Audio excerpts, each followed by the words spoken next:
Welcome back to our channel. NSP scholarship के लिए जो डॉक्यूमेंट्स रिक्वायर्ड है उसके बारे में हम आज बात करेंगे, जो बहुत ज़रूरी है। जब भी आप कोई स्कॉलरशिप के लिए अप्लाई करते हो तो बहुत ज़रूरी है कि आप उन तमाम डॉक्यूमेंट्स को प्रॉपर जमा करके रखें जो जो स्कॉलरशिप के एप्लीकेशन प्रोसेस में आपको लगेगा, क्योंकि स्कॉलरशिप में डॉक्यूमेंट्स का प्रॉपर रहना, प्रॉपर अपलोड होना, ये बहुत इंपॉर्टेंट है। सबसे ज़्यादा इंपॉर्टेंट डॉक्यूमेंट्स जो लगेंगे आपको वो है स्टूडेंट के फादर का इनकम सर्टिफिकेट, जिसको महाराष्ट्र में उत्पन्नाचा दाखला भी कहा जाता है। ये अगर आप स्टेट गवर्नमेंट की स्कॉलरशिप के लिए अप्लाई करेंगे या नेशनल स्कॉलरशिप के लिए अप्लाई करेंगे तो आपको स्टूडेंट के फादर का इनकम सर्टिफिकेट होना बहुत ज़रूरी है।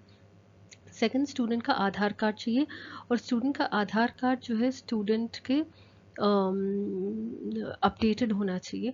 अगर in case Aadhaar card updated नहीं है तो please update the Aadhaar card as soon as possible, और आधार कार्ड को स्टूडेंट के मोबाइल नंबर से भी लिंक करवा लें, और आधार कार्ड को स्टूडेंट के बैंक अकाउंट से भी लिंक करवा लें।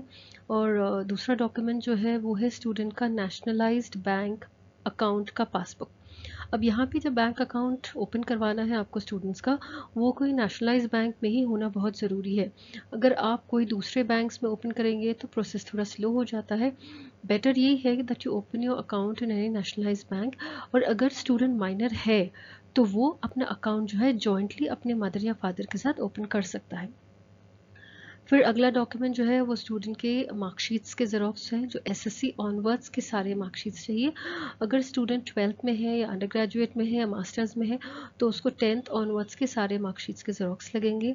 स्टूडेंट का फिर अगला डॉक्यूमेंट है स्टूडेंट का बोनाफाइड सर्टिफिकेट, जो कॉलेज से इशू होगा।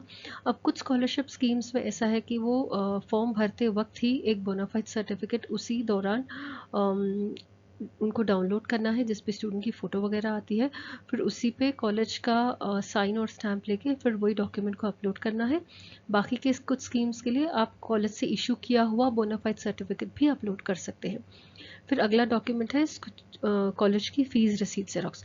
अब कुछ कॉलेजेस में कॉलेज की फ़ीस रसीद का ज़ेरॉक्स मांगा जाता है, कुछ कॉलेजेस में बोनाफाइड सर्टिफिकेट से काम चला लेते हैं, लेकिन इतना ध्यान रहे कि आप दोनों सर्टिफिकेट्स आपके पास रखें, bonafide certificate as well as fees रसीद। फिर अगला डॉक्यूमेंट जो बहुत इंपॉर्टेंट भी है और ऑप्शनल भी है वो है एक डोमिसाइल सर्टिफिकेट। ये एक प्रूफ है that you are a resident of the particular place.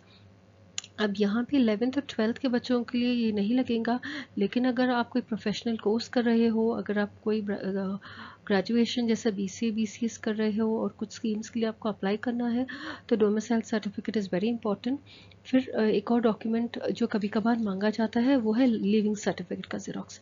अब लिविंग सर्टिफिकेट का ज़ेरॉक्स भी 10th या 12th का आप दे सकते हो। इसके अलावा कुछ स्कीम्स को आपको माइनॉरिटी का सर्टिफिकेट भी पूछा जाएगा, जो फॉर्म भरते वक्त ही आपको वहीं पे कहीं लिंक नज़र आ जाएंगे माइनॉरिटी सर्टिफिकेट की, वहाँ के डाउनलोड सेक्शन में से आप उसको डाउनलोड कर सकते हो। अब ध्यान रहे कि तमाम डॉक्यूमेंट्स जो भी आप अपलोड करेंगे वो बहुत क्लियर हो और रीडेबल फ़ॉन्ट में हो, रीडेबल स्टाइल में हो, ताकि वो प्रोसेस करने वालों को कोई दिक्कत ना आए। और ये जितने डॉक्यूमेंट्स हैं ये जनरल डॉक्यूमेंट्स हैं जो नॉर्मली हर स्कॉलरशिप के लिए लगते हैं।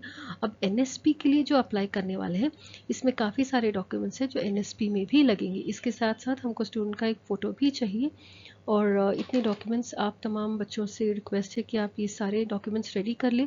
पिछले वीडियो में हम लोग ने एनएसपी ओटीआर रजिस्ट्रेशन के बारे में बात किया था, और आज हम लोग ये लिस्ट ऑफ डॉक्यूमेंट्स के साथ आए हैं।